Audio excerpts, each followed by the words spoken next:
राधे राधे बच्चों, क्या हाल चाल है सभी के। तो उम्मीद है सभी लोग मस्त होंगे और शानदार तरीके से अपनी पढ़ाई में लगे होंगे।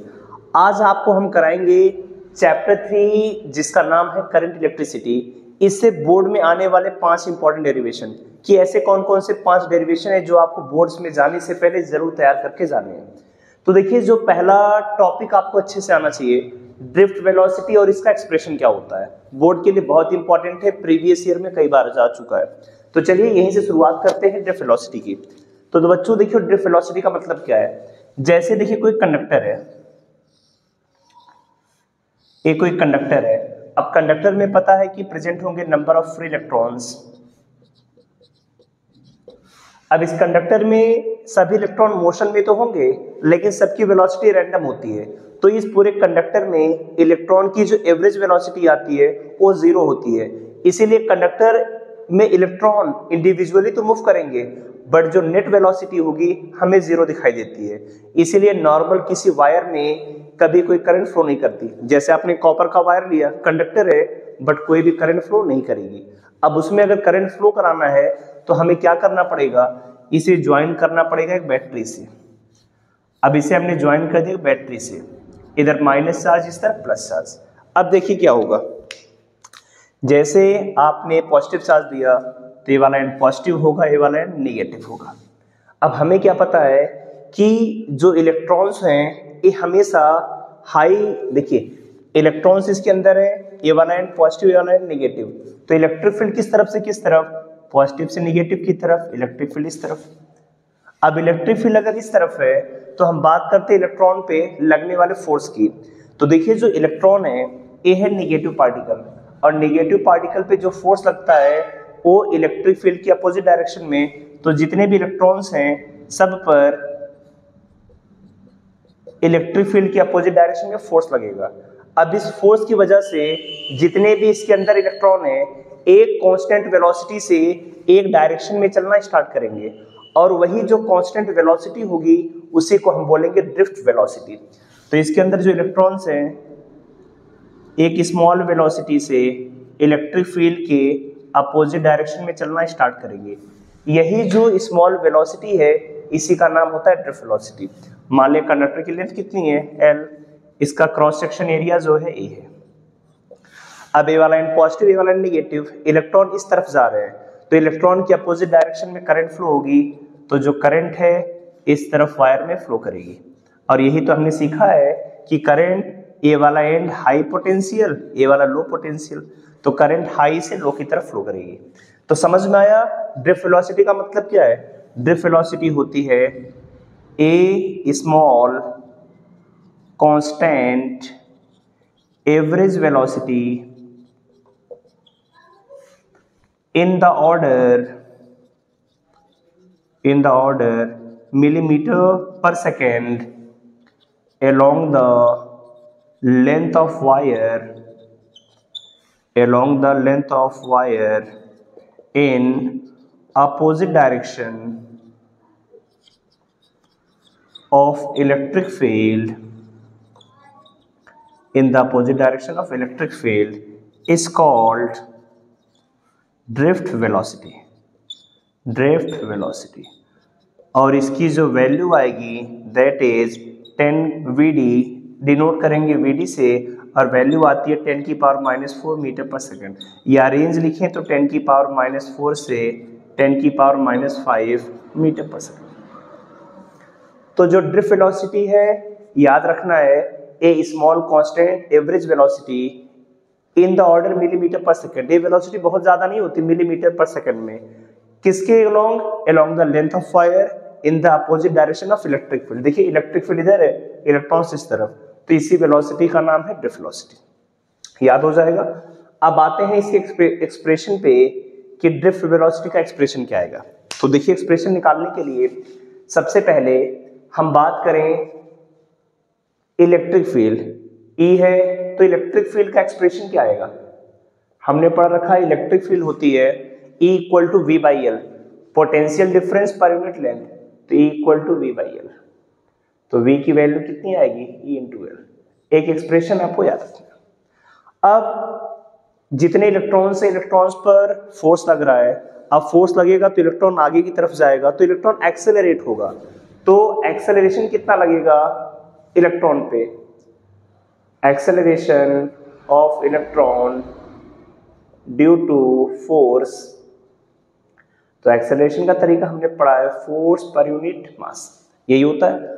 अब फोर्स, इलेक्ट्रॉन पर चार्ज E है, इलेक्ट्रिक फील्ड E है, तो हमने पढ़ा है कि E इक्वल टू F/Q, जहां पे चार्ज, तो फोर्स की वैल्यू कितनी, Q इंटू E। अब इलेक्ट्रॉन पे चार्ज E है तो E, तो जहां पे फोर्स है E इंटू E, नीचे मास। अब इलेक्ट्रिक फील्ड की वैल्यू कितनी है, V/L, तो E V/L इंटू M। तो एक रिलेशन हमें मिला कि जो इलेक्ट्रॉन है उन पर लगने वाला एक्सेलरेशन EV/LM, राइट, इसमें तो कोई दिक्कत नहीं है, एक्सेलरेशन की वैल्यू EV/L इंटू M। अब देखते हैं ड्रिफ्ट वेलोसिटी। तो ड्रिफ्ट वेलोसिटी क्या थी, ए स्मॉल कांस्टेंट एवरेज वेलोसिटी। क्या लिखा हुआ, एवरेज वेलोसिटी, मतलब जितने इलेक्ट्रॉन्स हैं उनकी एवरेज वेलोसिटी हमें निकालनी है। तो हमने शुरू में जो इलेक्ट्रॉन्स हैं सबके सब रेस्ट में है, तो लेट इलेक्ट्रॉन्स हैविंग वेलोसिटी, जितने इलेक्ट्रॉन्स हैं सबकी velocity v1, v2, v3, v4 इस तरीके से है। और पढ़ा था हमने रिलैक्सेशन टाइम, रिलैक्सेशन टाइम था दो कोलिजन के बीच में लगने वाला एवरेज टाइम इंटरवल, ये तुमने पढ़ा था। तो हर किसी इलेक्ट्रॉन का रिलैक्सेशन टाइम τ1, τ2, τ3, τ4, ये अभी हर एक इंडिविजुअल इलेक्ट्रॉन की बात हो रही है। अब हमें निकालना है सबकी एवरेज वेलोसिटी। तो हम एक इलेक्ट्रॉन की बात करें तो v का तरीका होता है u + at, यही है। अब इनिशियल वेलोसिटी तो इलेक्ट्रॉन की 0, तो u तो 0, a, टाइम को हमने लिखा टाउ, तो यहाँ पे टाउ। अगर पहले वाले इलेक्ट्रॉन की बात हो तो v1 a τ1, v2 a τ2, v3 a τ3, इस तरीके से हर एक इलेक्ट्रॉन की हम निकाल लेंगे a τ1। अब हमें निकालनी है सबकी average, average of all velocity. तो हम सबकी वेलोसिटी का एवरेज निकाल लेंगे। वेलोसिटी कितनी है, v1 + v2 + v3 + vn by n, इधर a τ1 + τ2 by n। अब सबकी जो वेलोसिटी का एवरेज होगा जिसे हम बोलते हैं ड्रिफ्ट वेलोसिटी, a τ1 + τ2, इनके रिलैक्सेशन टाइम। अब हमने सीखा ऊपर कि एक्सेलरेशन की वैल्यू है EV/LM इंटू टाउ, तो जो हमारी ड्रिफ्ट वेलोसिटी आ जाएगी उसका एक्सप्रेशन होगा EV/LM इंटू टाउ। अब अगर इसी को ऐसा लिखना चाहे V/L, तो V/L की वैल्यू E के बराबर है, तो V/L को हम E से भी रिप्लेस करके लिख सकते हैं E into E/M into tau.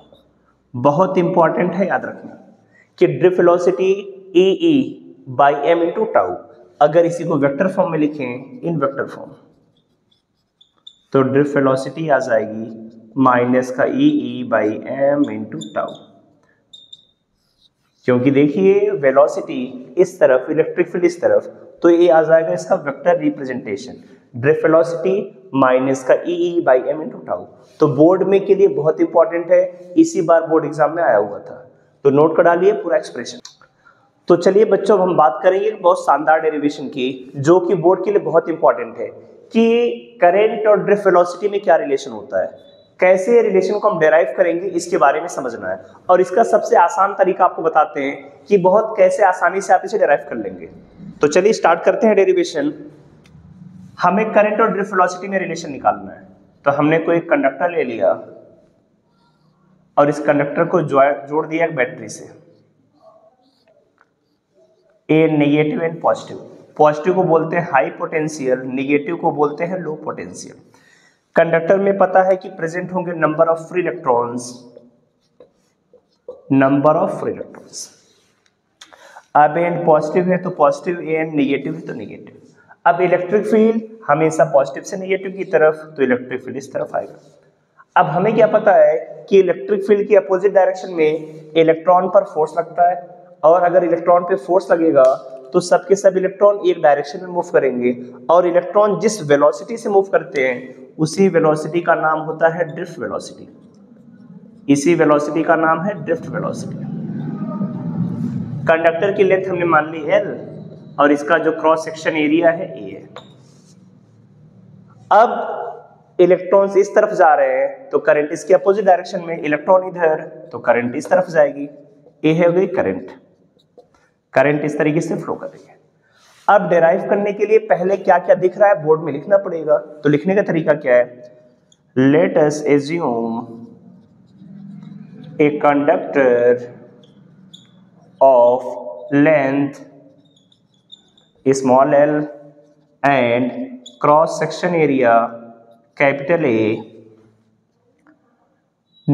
total number of free electrons is capital N, and electron is moving with drift velocity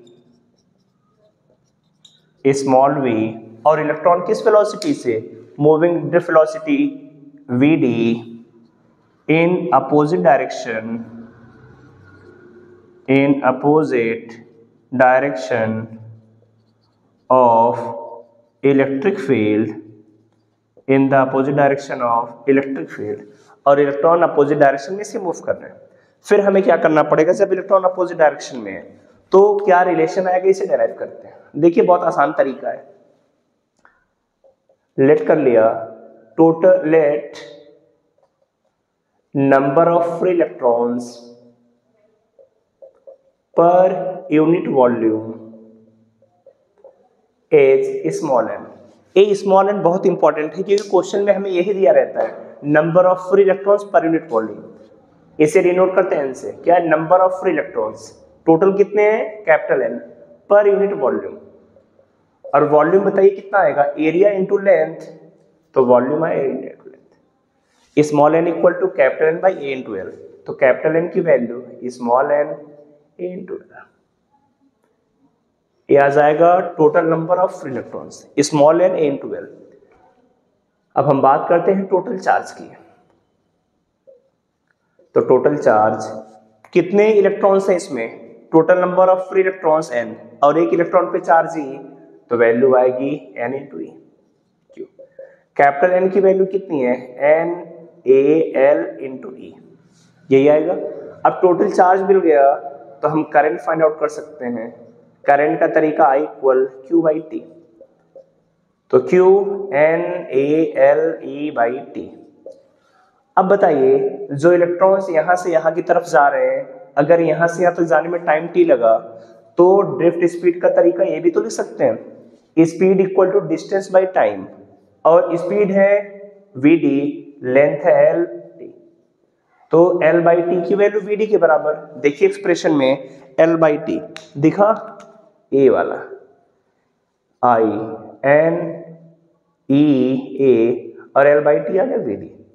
यही रिलेशन होता है करंट और ड्रिफ्ट वेलोसिटी के बीच का, I की value n e a vd, जहां पर I current, number of free electrons per unit volume, E 1.6 10 की power minus 19, A cross section area, vd that is your drift velocity. तो समझ में आ गया, जल्दी से नोट करा लिए, बोर्ड के लिए बहुत इंपॉर्टेंट है। तो चलिए बच्चों अब डेराइव करेंगे और शानदार डेरिवेशन। डेरिवेशन है ओम्स लॉ को डेराइव करना है पैरामेट्रिक फॉर्म। एक ओम्स लॉ तो आपने पढ़ा है V equal to I R, लेकिन यहाँ पर ओम्स लॉ को हम डेराइव करना है पैरामेट्रिक, की मतलब जो वायर में टर्म्स हैं, जैसे वायर की लेंथ कितनी है, उसके अंदर कितने फ्री इलेक्ट्रॉन्स हैं, उसका मास क्या है, रिलैक्सेशन टाइम क्या है, उनके टर्म में डेराइव करना है। तो चलिए डेराइव करते हैं। कोई कंडक्टर है जिसकी लेंथ L है, क्रॉस सेक्शन एरिया है इसका कैपिटल है, क्रॉस सेक्शन एरिया है कैपिटल है। अब इस वायर में प्रेजेंट है नंबर ऑफ फ्री इलेक्ट्रॉन्स, इसे जोड़ा आपने बैटरी से, एक एन नेगेटिव एक एन पॉजिटिव।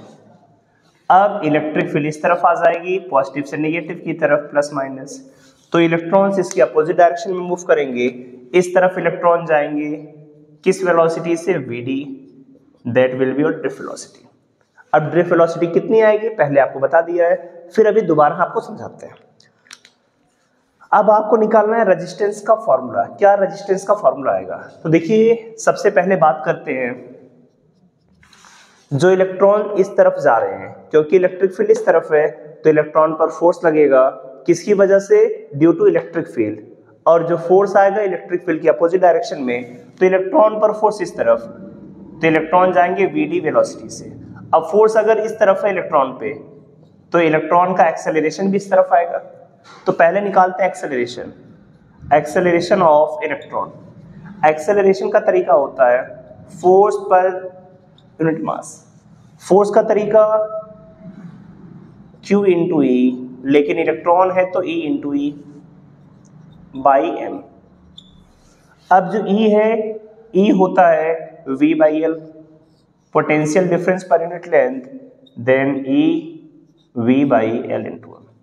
ये हमारे पास एक्सेलरेशन। जैसे आपने एक्सेलरेशन निकालना, फिर तुरंत एक्सेलरेशन निकालने के बाद हम क्या निकाल सकते हैं कि इसकी ड्रिफ्ट वेलोसिटी क्या होगी, ड्रिफ्ट वेलोसिटी। तो बच्चों ड्रिफ्ट वेलोसिटी पता है, vd की वैल्यू a इंटू टाउ, यही पढ़ा था, vd a का ev by l m into tau. vd आ गया आपके पास। अब जैसे आपने vd निकाला, तो फिर आप क्या निकाल सकते हैं, करंट और ड्रिफ्ट वेलोसिटी का बीच का relation. We know that current and drift velocity are related by I equal n e a v d. यही तो रिलेशन हमने पढ़ा है, I equal to n e a v d. तो I equal n e a. अब Vd की value कितनी आई हमारे पास, e v by l m into tau. अब ओम्स लॉ रिलेशन होता है पोटेंशियल डिफरेंस और करंट का, तो हम V की वैल्यू निकालते हैं, V की वैल्यू कितनी आएगी। अब इस सभी टर्म को हम इस तरफ भेजते हैं, ध्यान से देखिए, Lm नीचे है तो जाएगा ऊपर, Lm इधर n था n लिखा, E में E का मल्टीप्लाई E स्क्वायर, इधर A इधर टाउ, और यहाँ करंट है I। देखिए V निकालना, Lm ऊपर जाएगा, n E square A into tau. अब एक्सप्रेशन कुछ आपको ऐसा नहीं दिख रहा है, कंपेयरिंग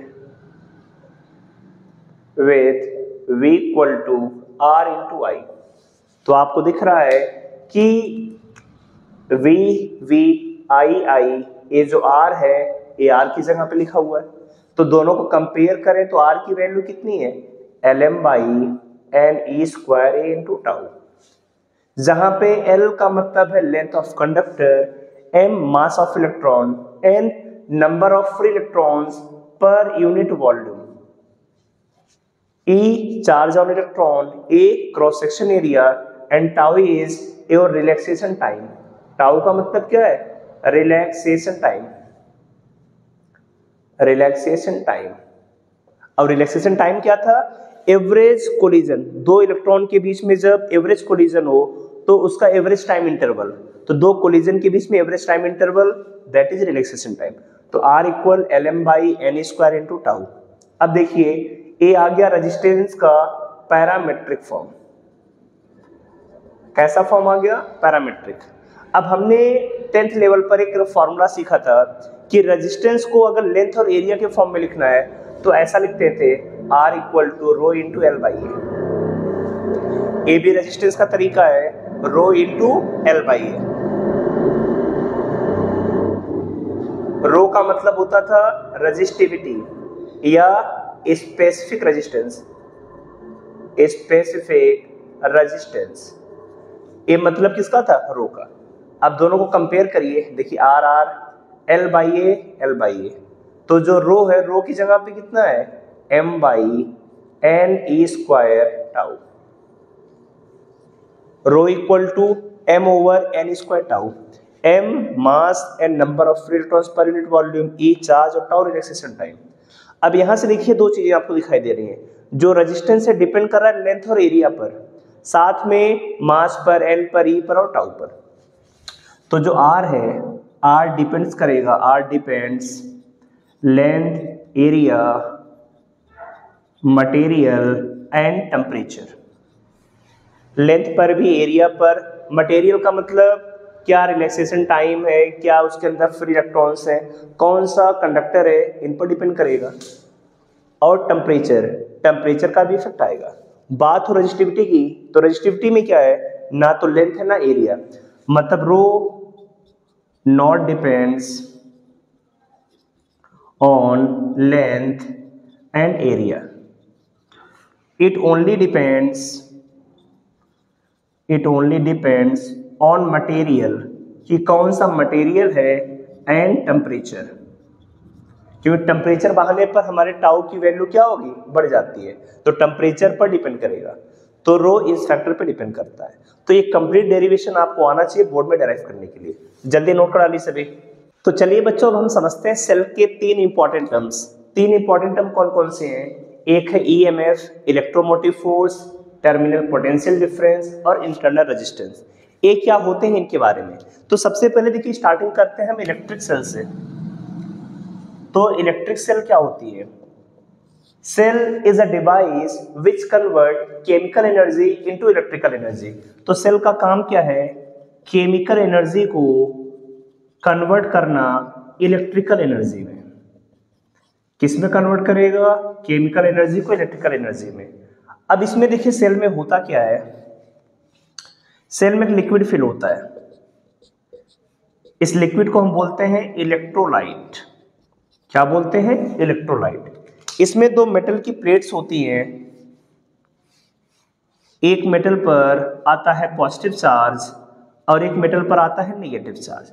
तो जिस पर पॉजिटिव चार्ज हो उसे बोलते हैं एनोड, जिस पर नेगेटिव चार्ज हो इसे बोलते हैं कैथोड। अब इसमें सेल में हमें तीन टर्म को समझना है। सबसे पहले ईएमएफ, ईएमएफ का मतलब इलेक्ट्रोमोटिव फोर्स। ये क्या होता है, the potential difference between the two ends when cell is not connected to circuit। जब सेल का अभी कोई मार्केट से हमने नया सेल खरीदा और उसका कोई कनेक्शन नहीं किया, तो बिना कनेक्शन किए हुए जो करंट फ्लो करती है, या बिना कनेक्शन किए हुए जो दोनों एंड्स पर पोटेंशियल डिफरेंस होता है, उसी को बोलते हैं ईएमएफ। तो ईएमएफ का मतलब क्या है, potential difference between two ends, जब उसे आपने सर्किट में कनेक्ट नहीं किया है, और इसे डिनोट करते हैं कैपिटल ई से। और ये पोटेंशियल डिफरेंस की मैक्सिमम वैल्यू होती है, तो ये वी की मैक्सिमम वैल्यू आती है, ईएमएफ। दूसरा टर्म है आपका टर्मिनल वोल्टेज। टर्मिनल वोल्टेज बोलिए या टर्मिनल पोटेंशियल डिफरेंस, मतलब एक है। तो टर्मिनल पोटेंशियल डिफरेंस क्या होगा, ए भी दोनों एंड्स का पोटेंशियल डिफरेंस होगा, लेकिन कब, जब सर्किट में करंट फ्लो करे। It is potential difference between the two ends when current is flowing in circuit। अब देखते हैं जैसे जैसे आप सेल को यूज करते हैं तो उसका धीरे धीरे पोटेंशियल डिफरेंस कम होता चला जाता है, तो वही जो पोटेंशियल डिफरेंस आता है उसी को बोलते हैं टर्मिनल वोल्टेज। तो जब सेल को यूज करते हैं तब potential difference that is terminal voltage denote करेंगे वी से। जब बिना यूज किया हुआ सेल है तब पोटेंशियल डिफरेंस को बोलते हैं ई।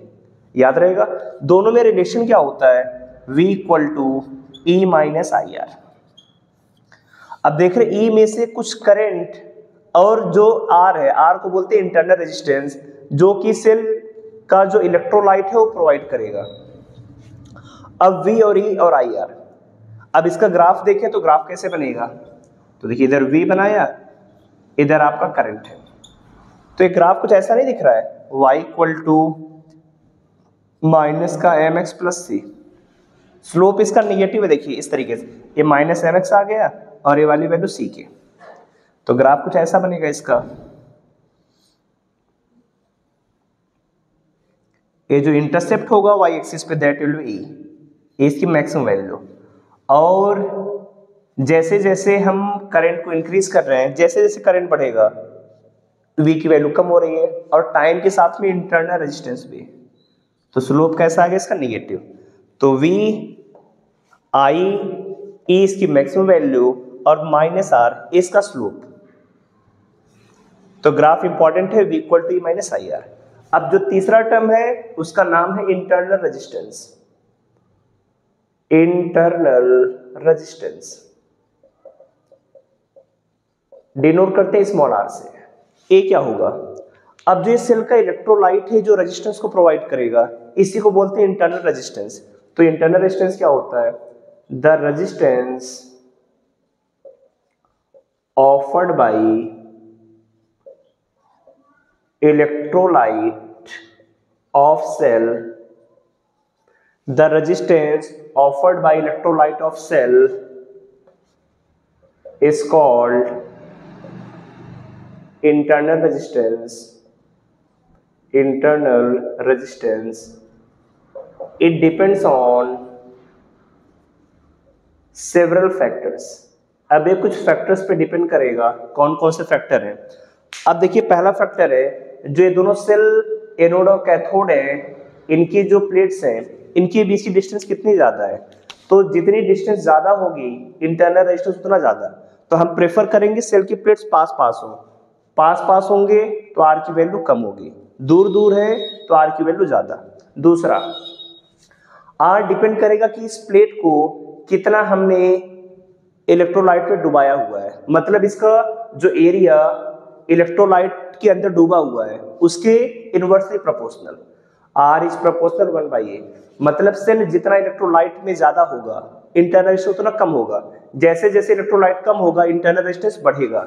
तो R इज प्रोपोर्शनल 1/A। तीसरा, R डिपेंड करेगा, R depends on concentration, temperature, in factor पे डिपेंड करेगा कि उतना लिक्विड कैसा है। जो इलेक्ट्रोलाइट ज्यादा कंसंट्रेट तो नहीं है। अब जितनी कंसंट्रेशन ज्यादा होती है, कंसंट्रेशन का मतलब जितना गाढ़ा है, आर की वैल्यू उतनी ज्यादा आती है। तो ये कुछ फैक्टर्स हैं जिन पे इंटरनल रेजिस्टेंस डिपेंड करता है। डिनोट करते हैं स्मॉल आर से। अब इस स्मॉल आर, कैपिटल आर, ई और वी में क्या रिलेशन है इस पर आते हैं। तो पहले बार इसे जल्दी नोट करिए, फिर हम देखते हैं रिलेशन कि internal resistance, external resistance, EMF और टर्मिनल पोटेंशियल डिफरेंस के बीच का क्या रिलेशन है। तो देखिए, निकालना बिल्कुल आसान है। जैसे ये हमारे पास कोई सेल में एक्सटर्नल रेजिस्टेंस आ रहे हैं, इधर हमने लगाया है एक सेल, इस पूरे को बोलते हैं सेल। सेल का ईएमएफ ई है, इंटरनल रेजिस्टेंस आर। अब जो रेजिस्टेंस के क्रॉस पोटेंशियल डिफरेंस आएगा that will be v, terminal voltage v equal to I R. अब हमें निकालना है कि इनके बीच में क्या रिलेशन होगा। तो बताइए सभी, करंट इसमें कितनी फ्लो करेगी? करंट यहां से पास करेगी, करंट सर्किट में जाएगी, करंट फ्लो करेगी। तो करंट आई का निकालने का तरीका, ई बाई कितना रेजिस्टेंस है, आर प्लस आर। या करंट हम ऐसा निकाल सकते हैं, आई इक्वल टू यहां से निकालें तो वी बाई आर। अगर ऊपर वी लिया तो सिर्फ नीचे आर, अगर ई लिया तो आर प्लस आर। अब यहां से देखिए, हमने एक रिलेशन पढ़ा कि वी टर्मिनल वोल्टेज को कैसे निकालेंगे। तो वी की value E minus I into r, कोई दिक्कत तो नहीं। देन वी ई, आई की वैल्यू कितनी है, V by R into R, ऐसा लिख सकते हैं। V equal E minus I R, I की value V by R into are.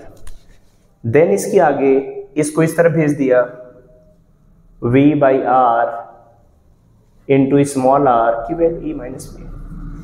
ए इधर जाएगा तो इस तरफ E minus V. Then small r की वैल्यू कितनी, ई माइनस वी। ए जो नीचे डिवाइड, नीचे वाला टर्म इस तरफ जाएगा, आर बाई वी। वी को अंदर भेजा, E by we minus V by V into r. तो इधर E by V by V कटेगा 1 इंटू आर। तो इंटरनल रेजिस्टेंस की वैल्यू कितनी आ जाएगी, जो सेल का इंटरनल रेजिस्टेंस है small r equal to E by we minus 1/r। बहुत इंपॉर्टेंट रिलेशन है, आगे के लिए बहुत काम आएगा। और कभी कभी तो 2 मार्क्स में डेराइव पूछ लेता है कि स्मॉल r का क्या एक्सप्रेशन आएगा, तो capital R E by we minus 1। Note कर डालिए जल्दी सभी।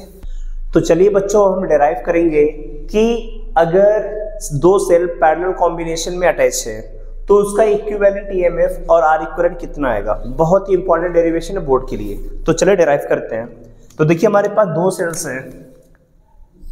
ये फर्स्ट सेल है जिसका EMF E1 internal resistance R1। दूसरी सेल है हमारे पास,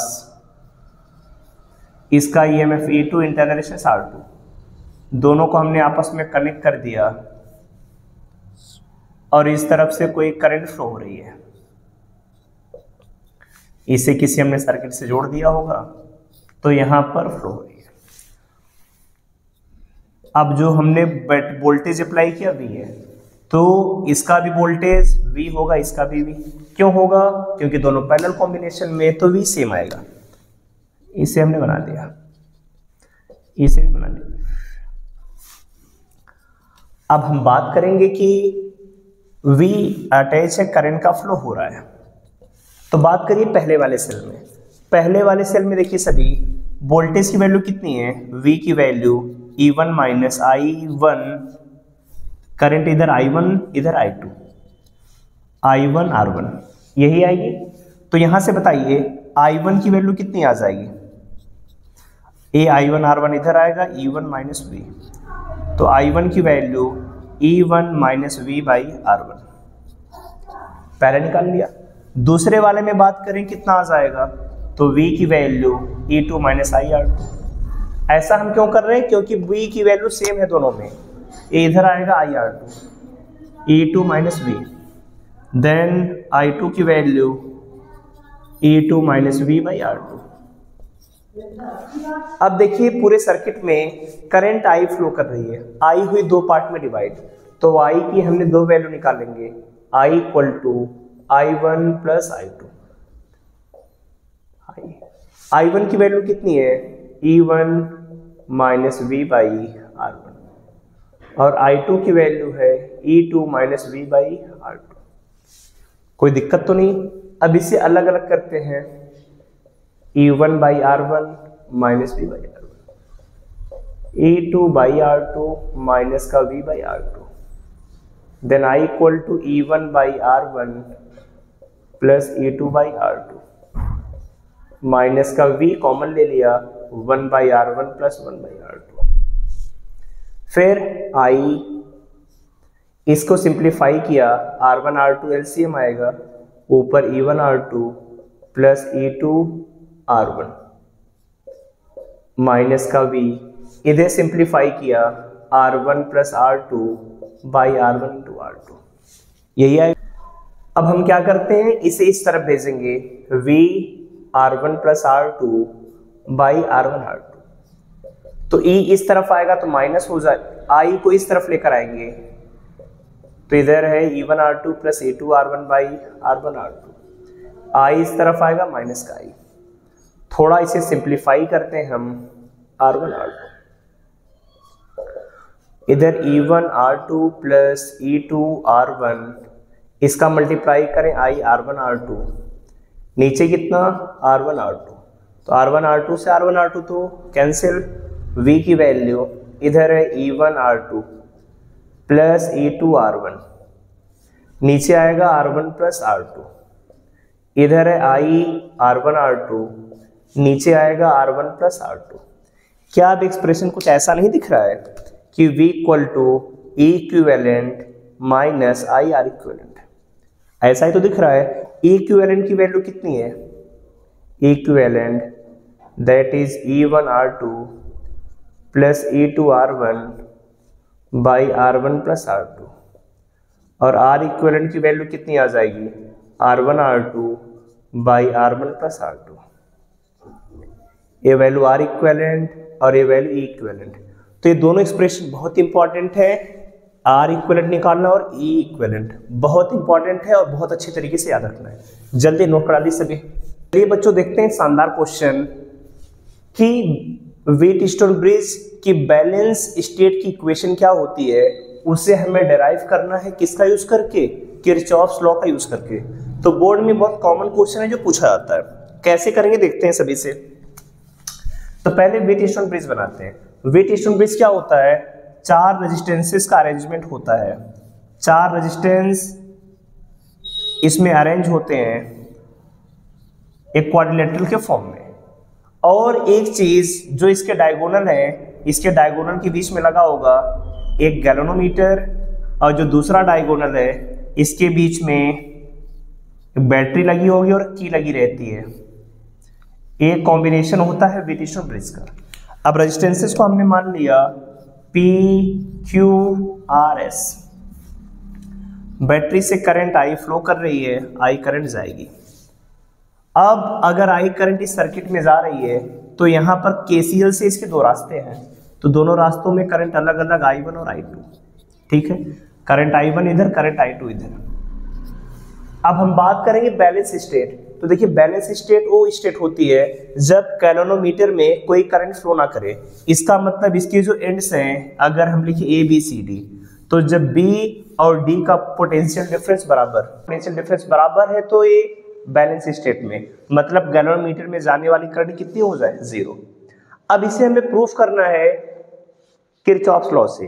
तो बैलेंस स्टेट की देखिए इक्वेशन क्या आती है, P/Q = R/S। इसी इक्वेशन को हमें प्रूफ करना है KVL का यूज करके, किरचॉफ्स लॉ का यूज करके। तो चलिए देखते हैं कैसे हम प्रूफ करेंगे। अब देख KVL के लिए सबसे पहले हमें क्या करना होता है, करंट का पूरा डिस्ट्रीब्यूशन करना पड़ेगा। तो यहां से करंट आई है, 2 रास्ते I1 I2। अब करंट जो यहां पर आई, इसके पास 2 रास्ते हैं, मान लिया इस तरफ करंट IG, तो इस तरफ करंट कितनी बचेगी, I1 - IG। देखिए I1 करंट यहां पर आई, IG गई गैल्वेनोमीटर में, इधर I1 - IG। इधर करंट I2 आ रही है, ऊपर से करंट IG, दोनों करंट मिलेंगी I2 और IG, तो मिलकर जाएगा I2 + IG।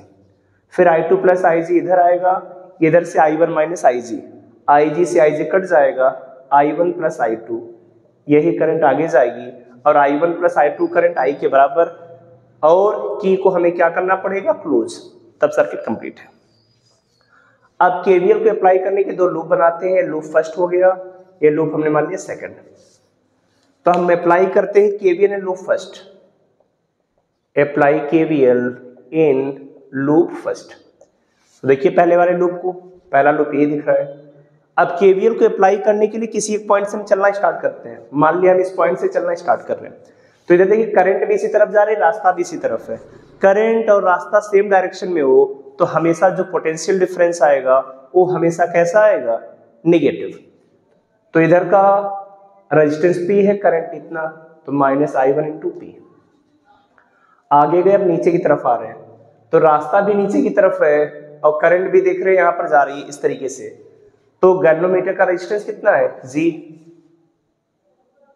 तो वैल्यू कितनी आ जाएगी, सेम डायरेक्शन -G, करंट है IG, नीचे की तरफ चले। अब फिर इस तरफ करंट नीचे, रास्ता ऊपर की तरफ, तो वैल्यू I2 × R = 0।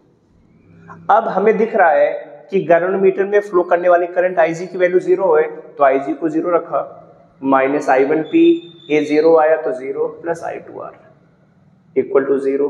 इसको इधर भेज दिया तो I1P की वैल्यू I2R, तो I1/I2 की वैल्यू R/P, पहली इक्वेशन बन गई। अब आते हैं लूप 2 में। Apply KVL in loop 2। तो लूप 2 को ध्यान से देखिए, लूप 2 को यहां से हम चलना स्टार्ट कर रहे हैं। करंट नीचे आ रही है, रास्ता इस तरफ, अपोजिट डायरेक्शन में प्लस का साइन, तो प्लस कितना आ जाएगा, Q I1 - IG इस तरफ। फिर नीचे की तरफ जाए तो रास्ता और करंट सेम डायरेक्शन में, तो G × IG। फिर नीचे आ गया, अब इस तरफ जाए तो रास्ता भी इसी तरफ, करंट भी इसी तरफ, -S I2 + IG = 0। अब बैलेंस स्टेट में IG की वैल्यू 0 आती है, IG को 0 रखा, Q × I1 -G × 0 -S I2 A0 = 0। तो इधर आ जाएगा Q इंटू I1, इधर का minus S into I2 equal to 0। Then Q I1 equal to S I2, तो इधर से I1 बाई I2 की वैल्यू S बाई Q, ये बन गई सेकेंड इक्वेशन। अब हम कंपेयर करते हैं फर्स्ट और सेकेंड को, कंपेयर फर्स्ट एंड सेकेंड। दोनों में देखिए सभी, दोनों के LHS I1 बाई I2 बराबर है, तो इधर बचा R बाई P, इधर की वैल्यू S बाई Q। एक तरफ भेज दें इससे इस तरफ, तो P बाई Q, S नीचे आएगा R बाई S। यही तो स्टेट होती है बैलेंस व्हीटस्टोन ब्रिज की equation, P by Q equal to R by S। समझ में आ गया? नोट कर डाली सभी।